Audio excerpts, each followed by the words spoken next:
I first want to say to my colleagues on this side of the House, a very sincere thank you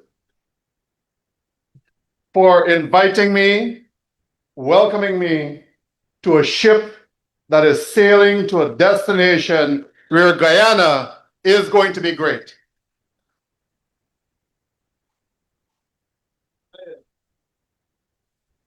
Mr. Speaker, I had prepared what I think is a very decent presentation, but I don't think that presentation in itself would do the budget prepared by Dr. Ashley Singh and his team any justice.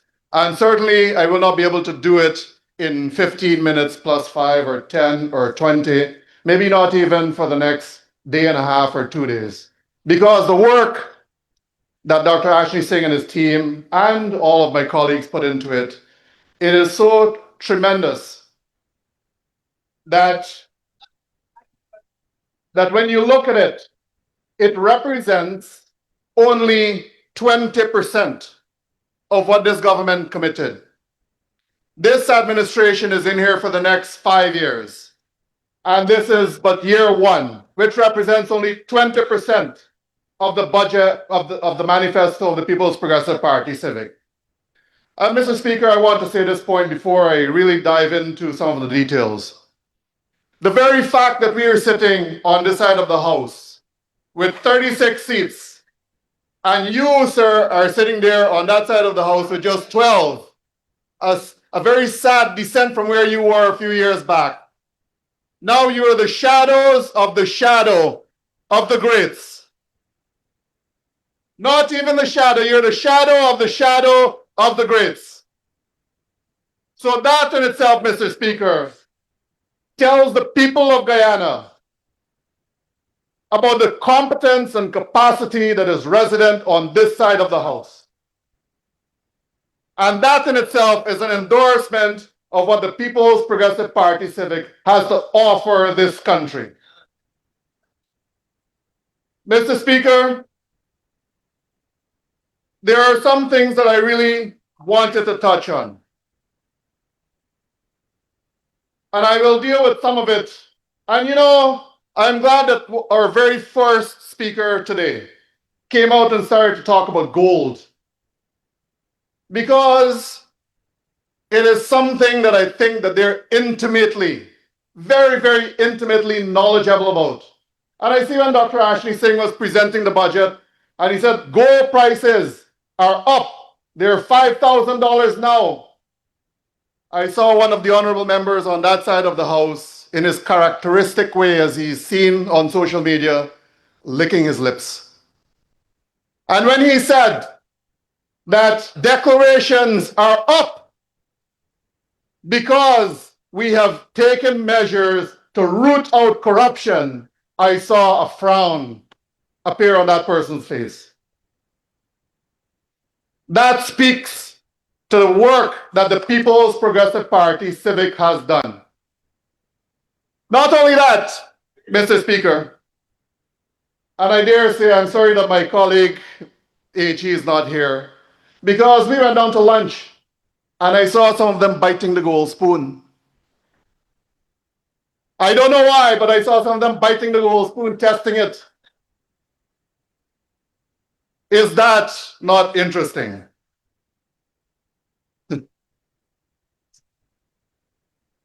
Mr. Speaker, I want to touch on aviation because I think it is a component of our economy that sometimes gets overshadowed by the tremendous work that is being done in every ministry.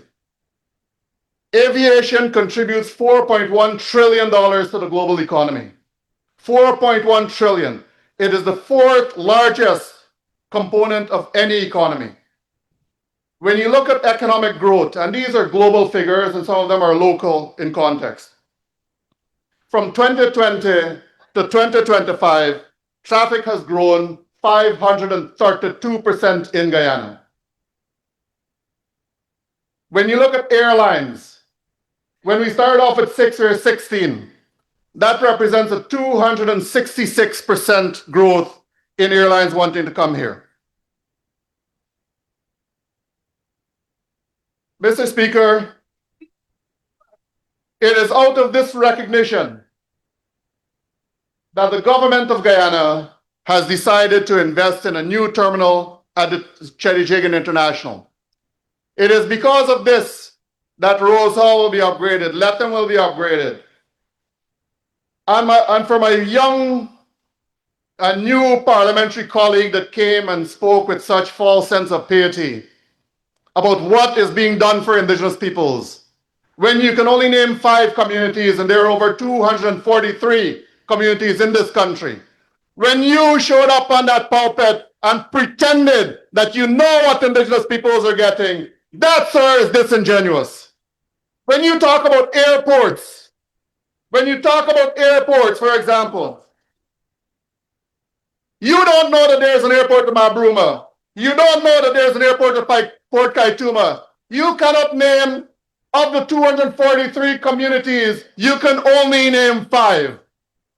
That, sir, is a false sense of piety. And I could list it. Mr. Speaker.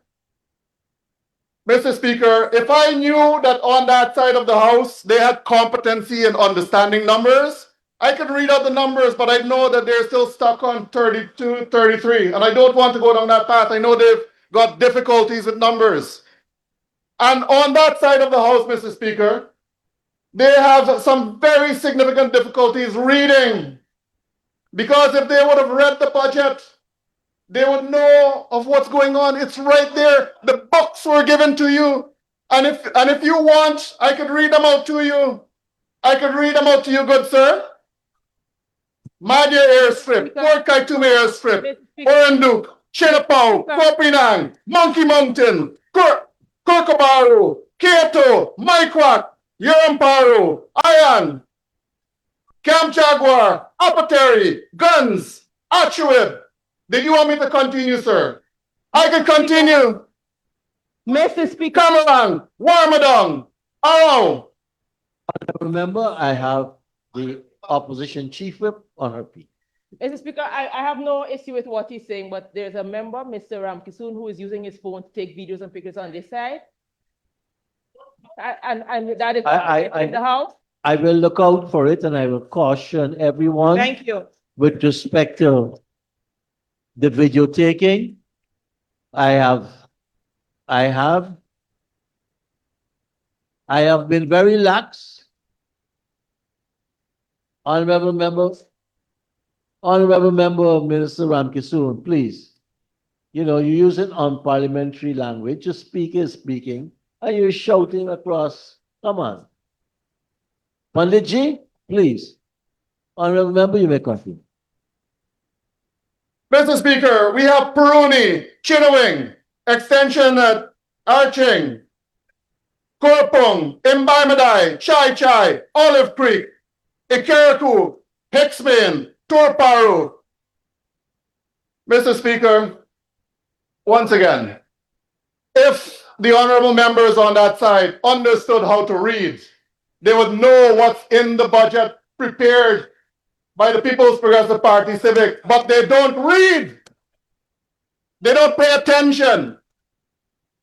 I remember, and on this side, Mr. Speaker, right, I will separate the House now, and I see my old colleague there, Honorable Don Hastings, would have jumped ship, but you don't jump from a ship that goes somewhere onto a ship that goes nowhere.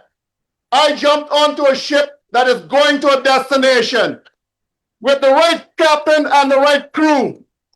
And Mr. Speaker, I dare say that the few that jumped ships from here to went over there, it is because they know that soon they will be without a captain.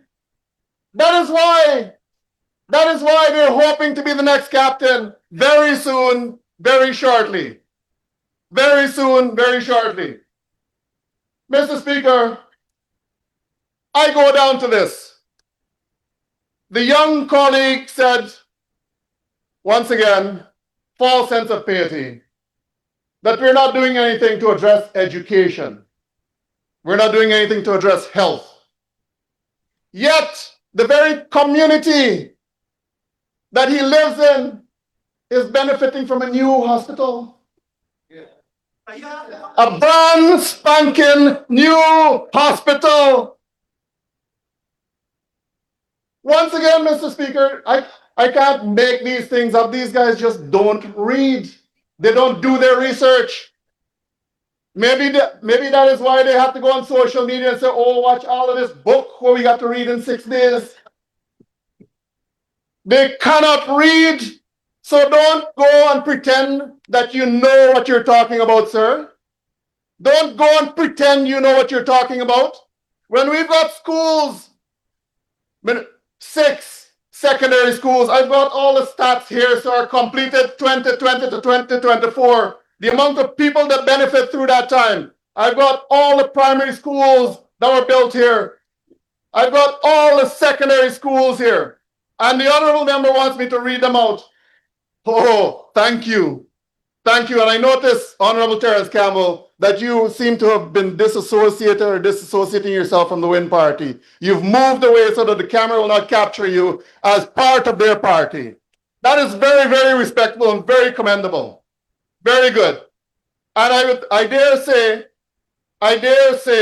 that according to the standing orders, and Mr. Speaker, if you'll grant me a little bit of leverage here, according to the standing orders, I think it says, and once again, this reflects part of the reading or lack thereof mentality. The standing order says you can only make noise from your own seat. And that, sir, is not your own seat. Mr. Speaker, construction of Oriala Secondary School. Once again, they don't read. You look at Philippi, Jawala, Carao, Monkey Mountain, Kopinang, Tabatingwa, Maranao, Karasabay, Madhya, Kaudarno, Shulinab. Mr. Speaker, dare I go on?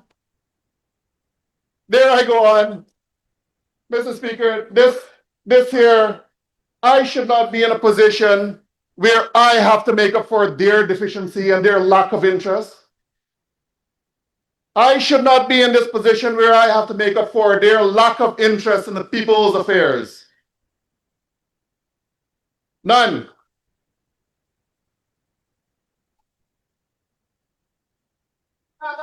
So, someone said go on.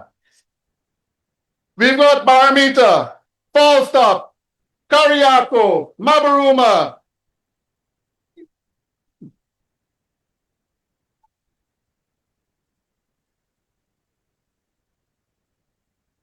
Mr. Speaker, once again, I am standing here listening to this false sense of piety that presented before me some speakers ago. When you come, and I will say it again and again and again because it is a fact, when you're going to come in here and speak about Indigenous people's lands, when your colleagues on that side discontinue the Amerindian Land Titling Program, and the People's Progressive Party Civic resurrected it and ensured that Indigenous peoples have a title to their land, sir. That is the difference. So when you're standing on that side of the house and you cannot do your research, and you do not do your research, then don't come in this house and pretend like you know what you're saying. It is under this administration, under the People's Progressive Party Civic, that I will finally, my community of 𝐁𝐔𝐃𝐆𝐄, that I applied for under the APNU, under the PNC, AFC, APNU, whatever the mutation is. When we applied in 2015, Mr. Speaker, you know what they did? They took the file and they threw it out. They took the file from my community. I personally applied, Mr. Speaker. In September of 2015, I personally applied for my community as a leader. And you know what APNU did? Took it and threw it out. Because when the government changed, the file was nowhere to be found. Not even the letter. And the good thing is, Mr. Speaker, is that I saved a copy of the letter. So under this People's Progressive Party Civic, I want my community of 𝐁𝐔𝐃𝐆𝐄 to know that we are finally going to get our land title under the People's Progressive Party Civic. When the honorable member spoke about exploitation of Indigenous peoples, yet you're sitting in the house with one of the kings of exploitation. One of the kings of exploitation who exploited Indigenous peoples. Mr. Speaker, I could go into the complaints that we got. exploited the indigenous peoples, invaded their lands, tortured their people. Mr. Speaker, that is the house that wants to come in here, the party that wants to come in here and preach like they're the most pious person in this world. When you come in this house, sir, and you talk about what you have not done for the poor people in Guyana, talk about the $191 billion that you owe the poor taxpayers whose lives could have been transformed had you paid your taxes, had your party and its cohorts pay their taxes. Mr. Speaker. Mr. Speaker. Honorable Member, Ms. Hallen.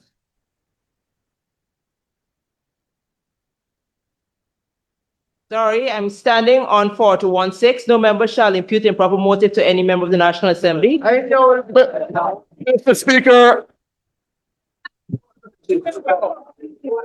Honorable Member, I don't know who you're talking about, but the standing order is quite specific. Any member. But you're saying inside the house. Could be me. Mr. Speaker, I stand corrected.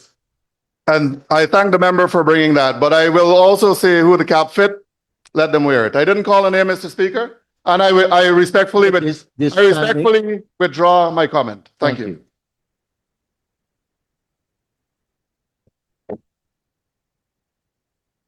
The interesting thing, Mr. Speaker, is that sometimes when you know things, they say knowledge in itself is a blessing, but sometimes it's a curse. Okay, I know one thing. Your time is up. You need the next question. Mr. Speaker, permit me to move that the honourable member be given 5 minutes to continue and conclude his presentation. Thank you, Minister Singh. Honorable Member, Mr. Shuman, you may continue. Mr. Speaker, when the honorable member spoke, he said, "What are you doing for indigenous peoples?" And he went on this massive rant rave. Well, I will tell you, good sir, that when the runways in regions 1, 7, 8, and 9 are completed, in region 1, it will benefit 44,014 indigenous peoples. In region 7, 18,157 indigenous peoples. Region 8, 12,319 indigenous peoples. Region 9, 25,521 indigenous peoples. That is what this party is doing. And Mr. Speaker, I can't, once again, 15 minutes plus 5.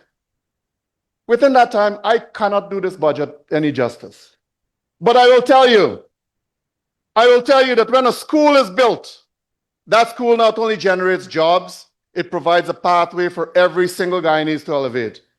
When a health center or a hospital is built, it provides a pathway for every single Guyanese to enjoy a healthy future. When these runways are built in all the communities, and I hope I don't have to go back and read it again. I hope that they're recording because I know they've got devices, which is okay. I'm glad that you are. When these airports are built, that you'd be able to access, once again, a global economy that equates to $4.1 trillion. You'll be able to have medevac, you'll be able to have cheaper flights in and out that provides the economic activities in those communities. But this context, Mr. Speaker, is lost on them. If they don't want to read, then they have no willingness to understand the budget. They literally cannot understand the budget because I think that maybe I almost want, Mr. Speaker, I don't want to impute negatively on them, so I will save the last words. Only to say, to my Guyanese brothers and sisters, Budget 2026 represents only 20% of what the People's Progressive Party civic promise in our manifesto.